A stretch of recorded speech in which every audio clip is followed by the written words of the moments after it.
예, 안녕하세요. 오늘은 한국에도 많이 알려져 있는 도교 경문인 대통경에 대해서 이야기하려고 합니다.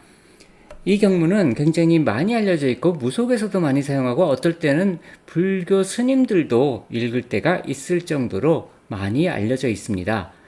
그런데 그렇게 알려져 있는 것에 비해서 조금 정확하지 않은 해석들이 많아서 오늘 그 부분에 대해서 이야기를 하려고 합니다. 그리고 뭔가 이걸 전승하는 과정에서 글의 순서나 이런 것이 조금 바뀐 부분도 있는 것 같아서 그런 부분도 좀 고친 방식으로 설명을 드리려고 합니다. 자, 그러면 이제 시작해 보도록 하겠습니다. 이게 경문 전체 제목인데요. 태상이라든지 동현이라든지 영보천존이라든지 이런 건 도교 세계관, 우주관과 관련되어 있는 부분들이고, 또한 도교의 경문들을 나누는 그런 구조와 연결되어 있는데, 그런 부분들을 오늘 얘기할 부분들은 아니니까 좀 빨리 넘어가도록 하겠습니다. 짧은 경전이지만 생각보다 얘기할 것들이 제가 좀 많습니다. 그래서 일단 본문부터 빨리 진도를 나가겠습니다. 이 본문들 하나하나마다도 제목이 있는데 별로 의미가 없는 제목이 많아서 제목은 다 빼고 본문만 따왔습니다. 자, 이런 한자를 이해를 할 때 보시면 먼저 대칭이 되는 것을 찾으시면 좀 편합니다. 그래서 선천과 후천이 대칭이 되고 있죠. 그러면 네 글자가 아니라 요 8글자와 요 8글자가 서로 간에 뭔가 상응하고 호응을 하고 있다라고 볼 수 있는 것입니다. 선천과 후천이 서로 호응을 하고 있죠. 그 다음에 이생과 이존이 이렇게 상응을 하고 있습니다. 생이와 존이가 상응을 하고 무형과 무체가 이렇게 됩니다. 자, 그러면 선천과 후천, 선천, 후천이라는 단어가 있고요. 그 다음에 생과 존 이렇게 되죠. 선천, 생, 후천, 존. 그래서 선후천과 이제 생존이라는 단어가 나옵니다. 그러고 나서 그 다음으로 가면 이제 생이 무형, 요걸 그대로 받은 거죠. 그 다음에 존을 그대로 받아서 존이 무체. 그래서 무형, 무체. 무를 잠깐 빼면 형체가 됩니다. 그렇죠? 그러니까 선천이란 것은 생이고, 다시 말하면 생명이고, 생명이란 것은 무형이다. 그리고 후천이란 것은 존속이고, 존속이란 것은 무체다. 이렇게 되는 것이죠. 그래서 중요한 단어는 천천, 후천 구분이 되고, 이렇게가 대칭이 돼서 선천에 대한 얘기, 후천에 대한 얘기입니다. 그 다음에 생과 존, 생명 중에 생과 존이 있고, 그 다음에 무형과 무체가 있습니다. 그 전에 이것은 형체를 먼저 알아야지 무형, 무체를 우리가 이해를 할 수 있겠죠. 그래서 선천이란 것은 무엇인지 모르겠지만 하늘 이전이니까, 또 후천이라는 것은 하늘 이후니까 우리가 일반적으로 쓰는 단어로만 생각을 해보죠. 우리가 보통 선천적인 것은 DNA나 이런 것에 남아있다라고 말을 해서 우리가 바꿀 수 없는 것, 본래부터 타고나는 것, 이런 뜻이죠. 후천이라는 것은 후천적으로 개발한다라고 해가지고 무엇인가 우리가 활동을 해서 없는 기능을 나한테 장착을 시키고, 또는 어떤 부분들은 내가 이제 공부를 해서 개선을 할 수가 있고, 이런 부분들이 후천적으로 개발이 되는 것이잖아요. 그래서 선천이라는 것은 고정되어 있고 내가 받은 것이고, 후천이라는 것은 내가 개발을 하는 것, 이런 것에 좀 더 가까울 겁니다. 그래서 선천과 후천에 대해서 여러 가지 형이상학적인 설명도 있지만 우리는 여기서 그 정도까지 깊이 할 얘기가 아닙니다. 왜냐하면 중요한 단어는 아니거든요. 여기서 진짜 중요한 단어는 생존이라는 단어가 가장 중요합니다. 이 생존이라는 단어가 도교의 가장 핵심이 되는 부분이라고 생각을 하시면 됩니다. 특히 첫 번째 생이라는 단어, 생명이라는 단어가 정말 중요합니다.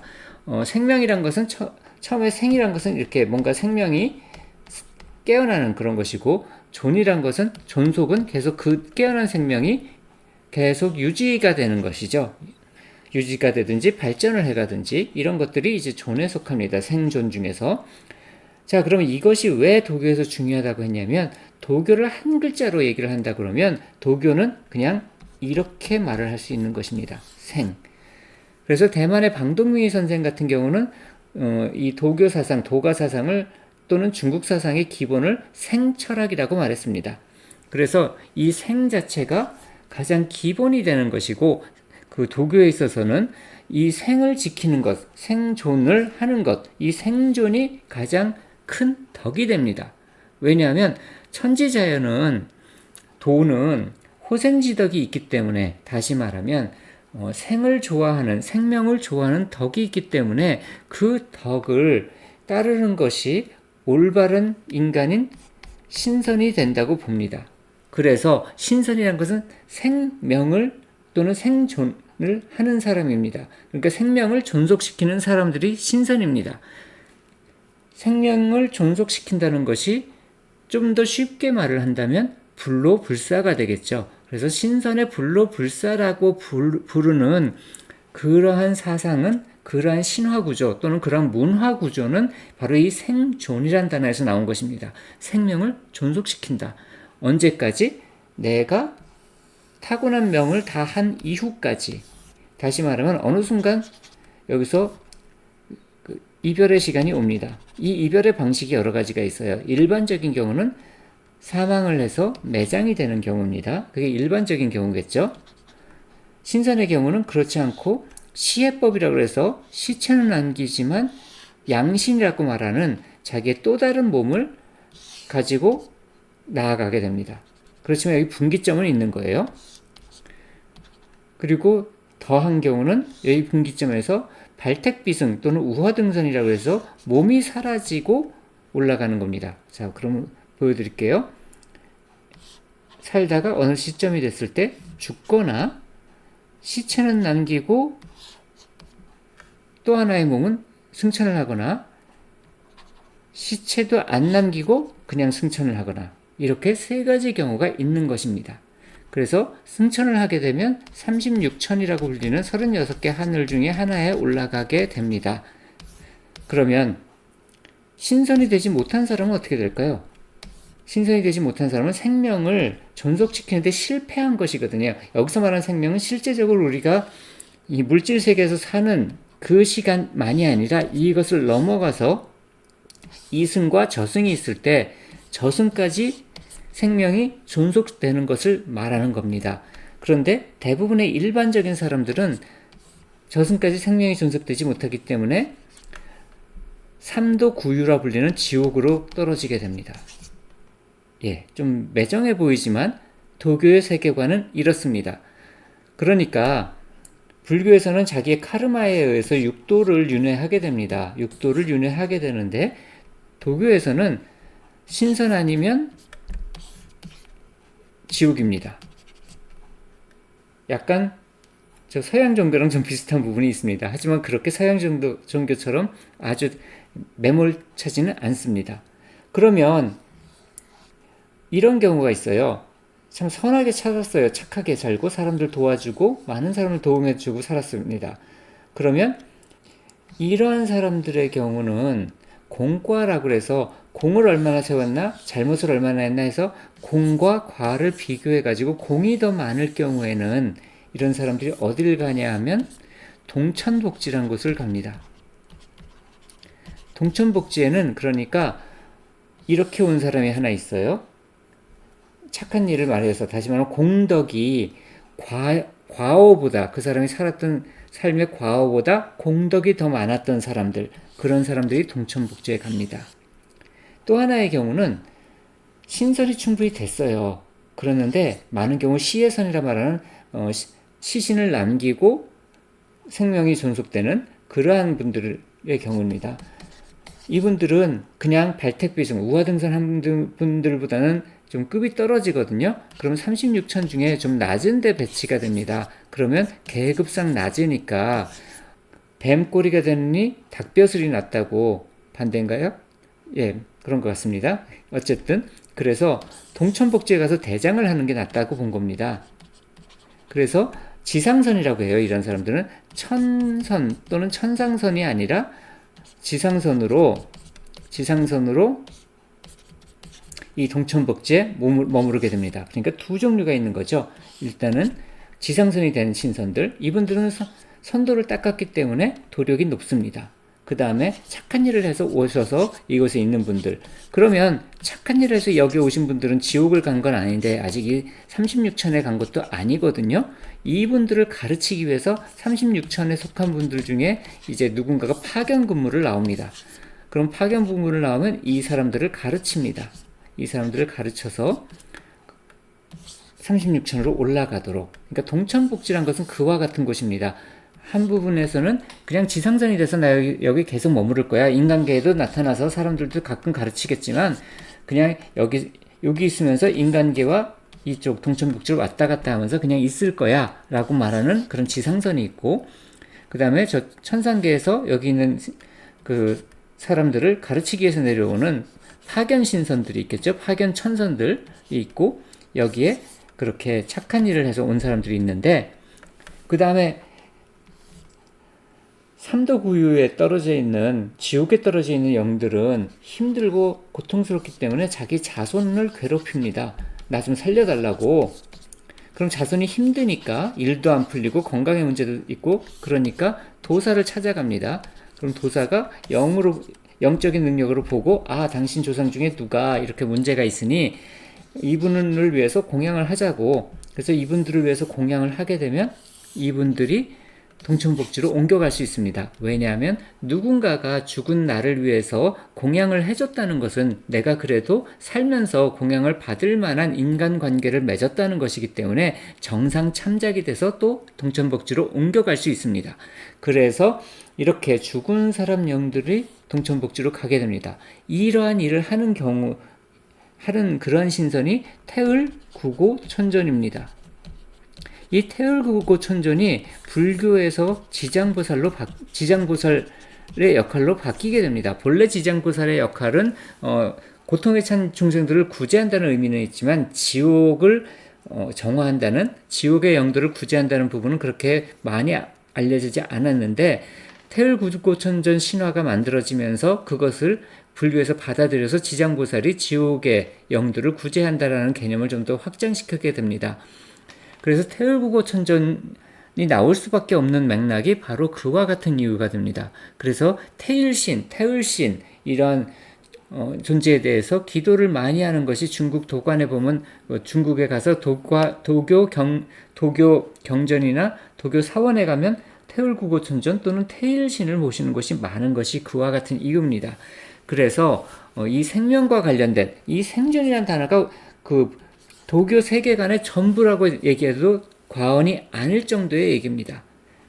그래서 우리가 도교에서 그러면 인간으로 태어났으면 어떻게 살아야 돼?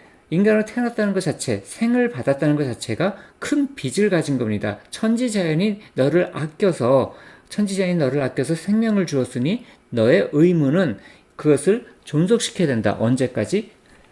내가 이 세상에서 끝날 때까지, 생명이 끝날 때까지. 그러면 이걸 넘어서까지 가기 위해서는 거기 동천복지라든지 아니면 36천까지 갈 수 있는 선도를 닦아야 됐다. 이러한 것이 맥락이 되는 것입니다.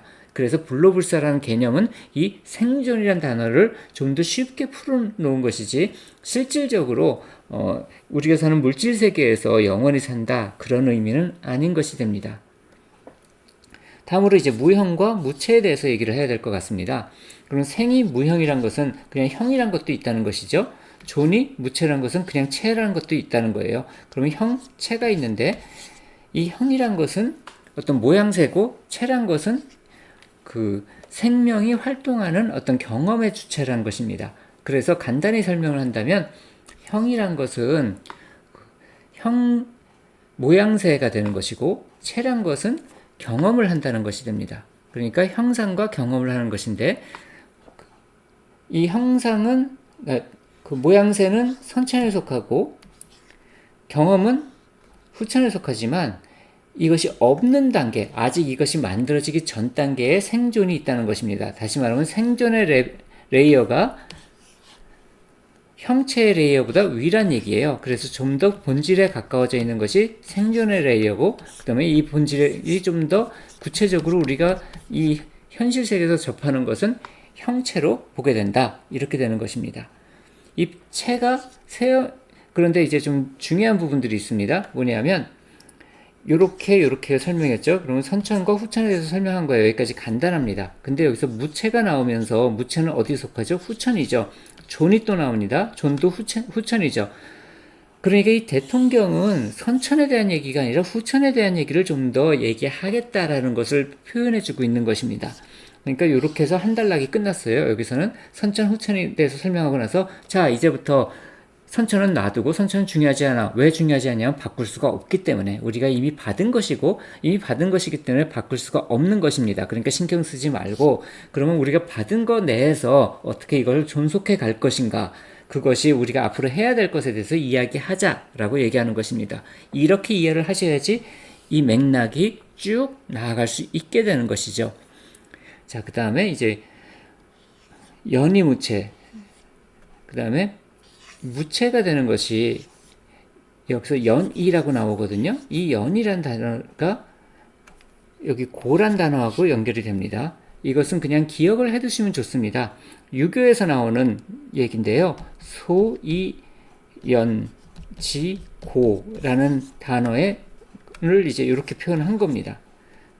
여기다 이제 소자만 더 들어가면 소이연이라고 해서 소이연지고 이렇게 연결되어 있는 것입니다. 그럼 소이연지고가 도대체 뭐냐 이걸 알아야 되는 거거든요. 그것에 앞서서 소당연지칙이란 것이 있습니다. 그래서 소당연지칙이란 것은 당연한 법칙이다. 당연한 법칙이라는 얘기예요.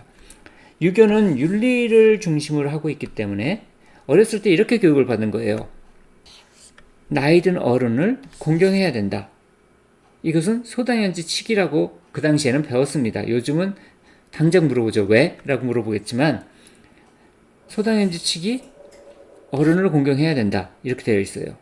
그럼 소이연지고는 뭐냐 하면 왜에 대한 것을 찾는 겁니다. 유교는 수도나 수행을 하는 것이 아니라 수양을 합니다. 유교 수양은 보통 거경국리라고 합니다. 거경이라는 것은 이 경이란 것은 유교는 본래 무속과 한 뿌리에서 나왔기 때문에 상제를 모시는 무당입니다. 그래서 경이란 것은 우리가 알 수 없는 저 너머에 가물가물한 어떠한 거대한 세계에 대한 그 경외지심입니다. 그래서 삼가고 또 삼가고 그것을 두려워하면서도 거기에 나아가고자 하는 그러한 마음입니다. 공경하면서 두려워하는 두 가지 마음. 그것이 경외지심이고요. 그 공경하면서 두려워하는 그래서 그렇기 때문에 나를 삼가하고 그치는 그 상태에 머무른다. 그것이 거경입니다. 그러면 그 상태에 머무르면서 무엇을 하느냐? 다시 말하면 삼가하고 그친 상태에서 거기에 머무르면서 그 다음에 하는 게 리에 대해서 이치에 대해서 생각하는 겁니다.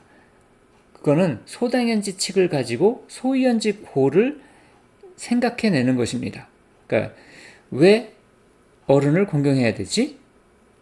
그랬더니 천지자연의 법칙에서 물도 위에서 아래로 내려가고 비도 하늘에서 땅으로 내려오고 하늘은 위에 있고 땅은 아래에 있으니 나이가 많으신 분을 공경해야 된다라고 어떤 통찰, 깨달음이 오게 되면 그것을 활연관통이라고 합니다. 그것이 깨어치게 되면 그 전까지 윤리가 나를 규정짓고 내가 할 수 없이 하기 싫어도 지켜야 되는 것이었는데 이제는 내가 적극적으로 윤리의 일부로서 윤리를 구현하는 실체가 되는 것, 그것이 유교 공부가 됩니다. 그것을 표현한 것이 소당연지칙, 소이연지고입니다. 그래서 여기서 말하는 이연과 고란 것은 왜라는 것입니다. 그럼 무체라고 그러면 이 무체가 왜 체가 없다는 거야? 라고 물어본 겁니다. 이 존이란 것은 무체니까요. 그래서 그것을 묻고 보니까 위상이란 것은 이제 아직 경험되지 않는 것. 아까 체가 경험의 주체라고 그랬었죠.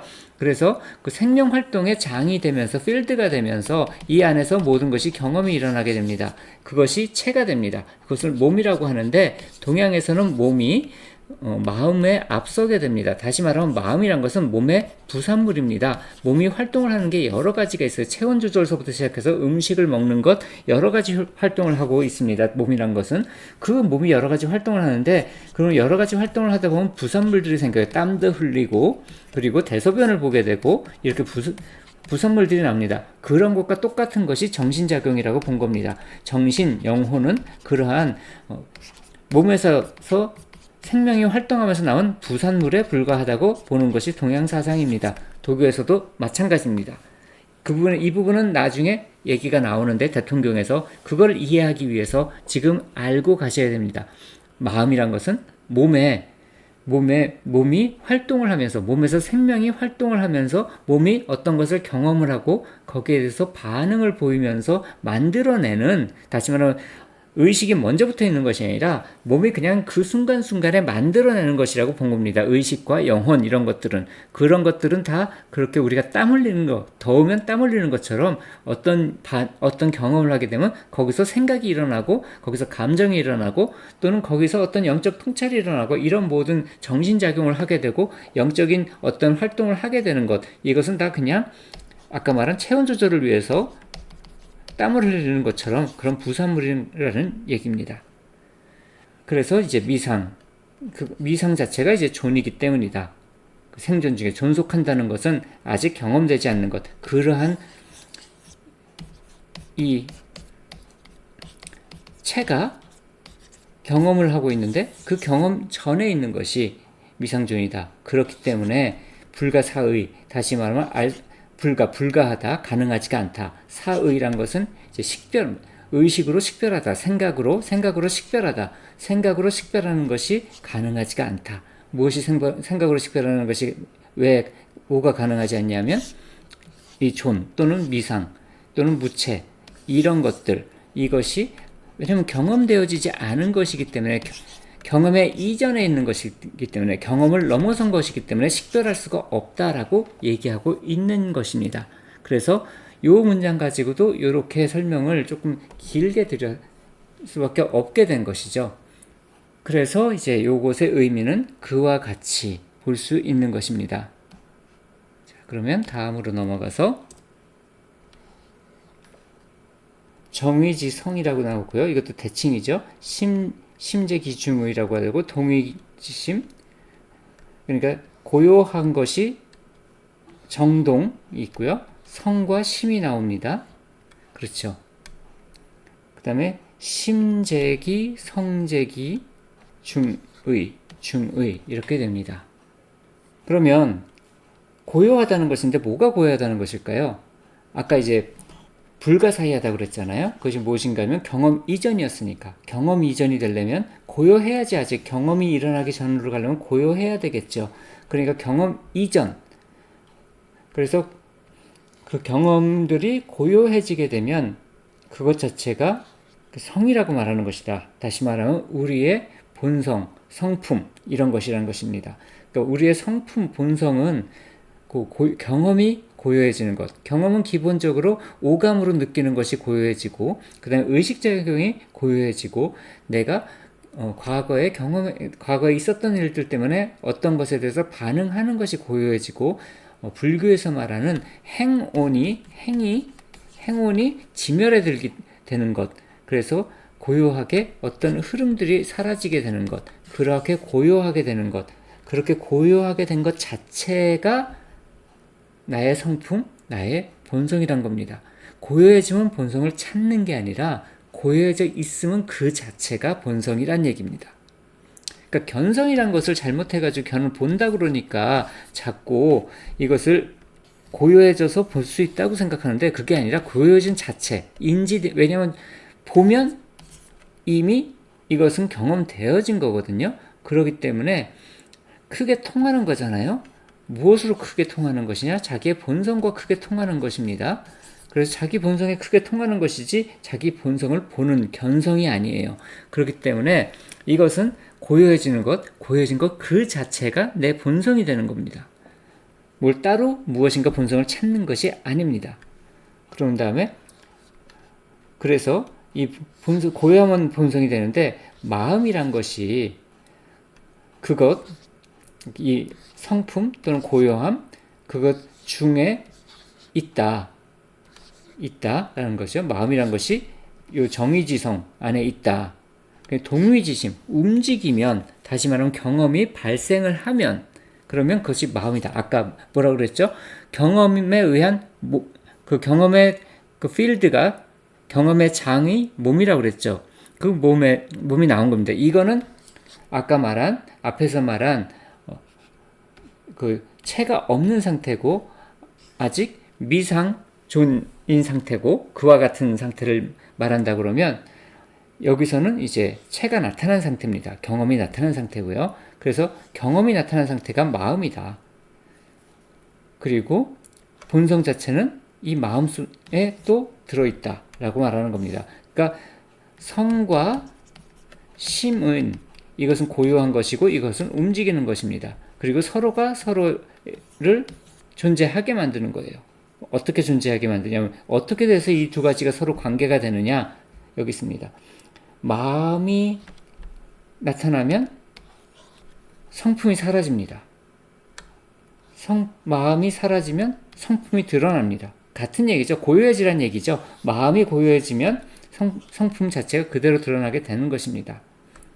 그래서 여공, 마치 비어있는 것과 같고 무상이라고 되는데 이 상자가 조금 중요합니다. 상자란 것은 여기서 상이란 것은 불교 용어에서 상은 세 가지로 되어 있거든요. 락샤나라는 것이 있고 그 다음에 니미따라는 것이 있고 마지막에 산야라는 것이 있습니다. 락샤라는 것은 특징과 이해라는 거예요. 그리고 니미따는 표상과 상징입니다. 그리고 마지막에 산야는 이제 개념과 추론입니다. 요 뒤에 다른 상자가 또 나오거든요. 그 다른 상자가 나왔기 때문에 여기서는 저는 이것은 좀 더 락샤나에 가깝다고 생각합니다. 특징과 이해. 왜냐하면 아까 불가사의라고 했잖아요. 거기서 식별을 하는 것이 가능하지 않다라고 말했죠. 생각으로 식별하는 것이. 그럼 생각으로 식별한다는 것은 특징과 이해에 해당하는 것이거든요. 물론 특징과 이해에 의해서 개념과 추론도까지도 가겠지만 여기서 말하는 그것보다 좀 더 본질적인 얘기를 하는 것입니다. 무엇에 대해서 특징을 보고 이해를 하고 식별을 하고 분별을 하지 않는다. 무상이란 것은 분별심을 내지 않는다. 이렇게 볼 수 있는 것입니다. 그래서 다면이란 것은 이제 그 고요해져서 그래서 이제 그 고요하고 맑은 상태 그렇게 있다는 것이고요. 원만이라는 단어는 원활 만족이라는 것입니다. 모든 일이 원활하게 돌아가지고 내 모든 생활 자체가 원활하게 돌아가고 또한 만족스럽게 돌아가게 된다. 이러한 얘기를 하고 있는 것입니다. 자, 그러면 이제 마지막 문구인데 마지막 문구가 길어서 조금 나눴습니다. 그래서 여기 또 상이 나왔죠. 무상에서. 그리고 이 두 개가 또 대칭입니다. 그래서 이제 무상이 나왔는데 무상과 무위가 나왔습니다. 무상과 무위. 자, 여기서 요 상은 아까 세 가지의 상이 있다고 그랬잖아요. 이 상자에서. 이 상자로도 쓰여지지만 요 상자로도 대치가 되는데 요 상자로 쓸 때는 표상과 상징이라는 것으로 됩니다. 다시 말하면 표상과 상징이라는 것은 우리가 이미지를 보고 어떤 형태를 보고 그러한 것이 아니라는 것이죠. 대도란 것은 그와 같이 이미지로 표현되는 것이 아니다. 예. 그러니까 도를 태극으로 표시한 것 자체도 틀리다는 얘기예요. 이건 이미지니까 표상과 상징이기 때문에. 그래서 대도란 것은 이런 것들이 아니라 이미지로 표현될 수가 없다라는 얘기를 하고 있는 것입니다. 그래서 이미지로 표현될 수 없기 때문에 고로 내섭 안으로 이렇게 받아들여진다. 무엇을? 있는 것을. 표상이 없는데 있다는 것은 또 뭐지? 이런 생각이 들잖아요. 이 부분에 대해서 이 뒤를 보면 좀 더 이해가 됩니다. 자, 이제 진성, 참된 성은 아까 고요한 상태죠. 다면한 상태고요. 참된 것은 무상처럼 무위는 어떤 것을 하고자 하는 것, 방향을 갖는 것, 그런 의도를 내는 것, 이런 것이 위입니다. 위자는 생각이나 어떤 것이 방향성을 갖게 되면 위가 됩니다. 방향성이 없이 열린 지각. 다시 말하면 요즘은 뭐 알아차림 마음 챙김에서 보면 호흡을 알아차려라 이렇게 얘기하는데 무위가 나온 것은 그 반대를 얘기한 겁니다. 열린 알아차림을 하라. 모든 것을 동시에. 다시 말하면 내 일부분 발바닥을 걸어가면서 발바닥을 느끼는 것이 아니라 좌선하면서 호흡을 느끼는 것이 아니라 그냥 열려서 지금 현재 내 현존감을 느끼라 하는 얘기입니다. 그것이 무위입니다. 그러니까 한 군데 방향성을 갖지 않고 나의 마음이 완전히 열려서 다 받아들이는 상태. 그래서 그것을 틱약한 스님은 초대한다라고 표현을 합니다. 다시 말하면 내가 그 사찰에 가서 종소리를 들었을 때 그 종소리를 들을 때 귀로 듣거나 그 종소리를 어디서 나는 소리지 하고 방향을 갖고 듣는 것이 아니라 단지 그 종소리가 내 마음에 들어오도록 초대하고 받아들일 뿐이다 라고 하는 것을 열린 지각이라고 합니다.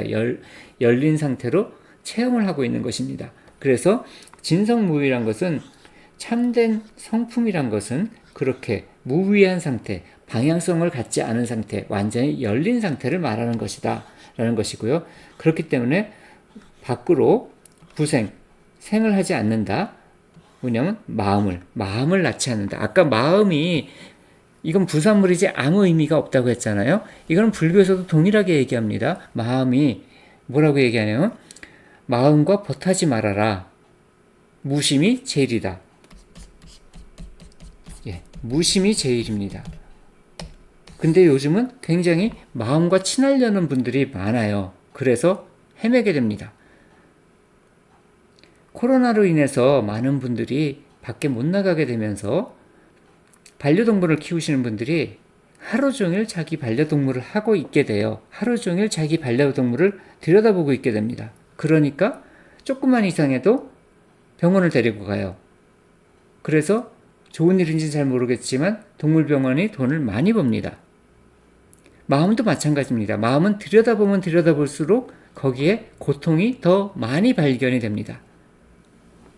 그래서 여기서 마음을 내지 않는 것, 그것이 진성무의가 되는 것입니다. 내섭으로 유를 하는 것. 이 유란 것은 뭘까요? 안으로 받아들인 것. 무상인데, 다시 말하면 아까 완전하게 없는 상태로 되면 이것을 보통 동양에서는 완공이라고 해서 잘못된 것이라고 봅니다. 진공묘유라고 말할 때 그 유와 같은 것입니다. 완전히 비어있지만 묘하게도 있다. 진공묘유란 것은 참된 공이란 것인데 공이란 것의 단어는 무슨 뜻이냐면 독립실체가 없다란 뜻이에요. 독립실체가 없고 그래서 관계만이 있다.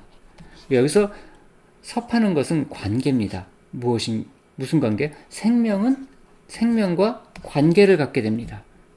그러니까 이미지를 가지고 저 사람은 이런 사람이야. 나는 자연이 좋으니까 도시에선 살 수가 없어. 이런 식으로 옳고 그름의 이미지를 갖고 내적인 표상을 갖고 있게 되면 그렇게 되면 진실하게 존재하는 것 자체를 만날 수가 없습니다. 진실한 것은 관계 동참이라고 합니다. 관계가 돼서 우리는 항상 그 생명의 흐름 속에서 동참을 하고 있다라는 것이고 여기에서의 유는 진공묘유의 그 유이고 진공묘유의 유란 것은 관계를 말하는 것입니다.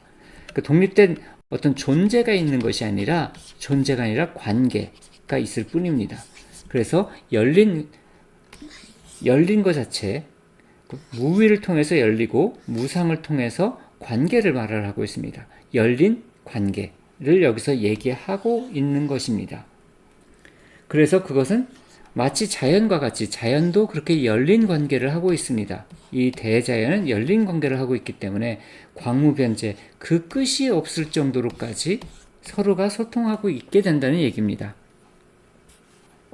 자, 그래서 여기 경계를 대하면서도 그것을 잊어버린다. 다시 말하면 아무것도 안 하고 있는 것이 아니에요. 우리가 경험을 하지만 경험에 반응하지 않고 있기 때문에 고요한 것입니다. 그래서 어떠한 것이 일어나더라도 그것을 체험하고 그것을 잊어버리면 다시 말하면 그것에 반응을 하지 않게 되면 그러면 이제 육적이라는 것은 이제 아까 얘기한 체험 자체를 말하는데 체험이 마음이 부정적으로 작용하는 신마를 말합니다. 그래서 체험이란 것은 마음과 통하는 것이고 이 신마 자체가 나의 고요함을 깨트리는 것들입니다. 그래서 이것에 빠지지 않는다라는 것은 육적지망에 빠지지 않는다는 것은 마음에 매몰되지 않는다. 마음속으로 빠져들어가지 않는다라는 얘기예요. 마음을 들여다보면 안 된다는 얘기를 하고 있는 것입니다. 그리고 다음은 이곳은 이제 세간에 있다는 거거든요. 세간에 있으면서도 세간을 벗어나 있다라는 얘기입니다. 그래서 세간에 있으면서도 세간을 벗어나 있게 되고 그래서 떨어지지 않는다. 만 가지 인연이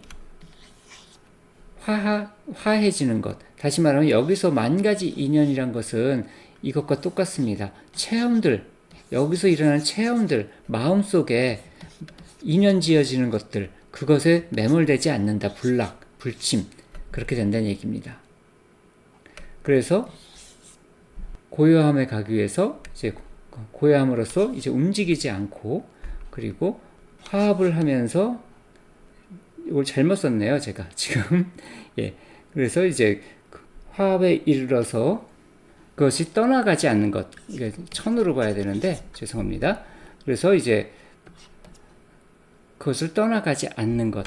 아까 화합은 관계 동참이라고 했잖아요. 관계에서 그것이 잘려지지 않는다. 그래서 화합을 하고 그것이 단절되지 않는 것. 그리고 고요함에서 움직이지 않는 것.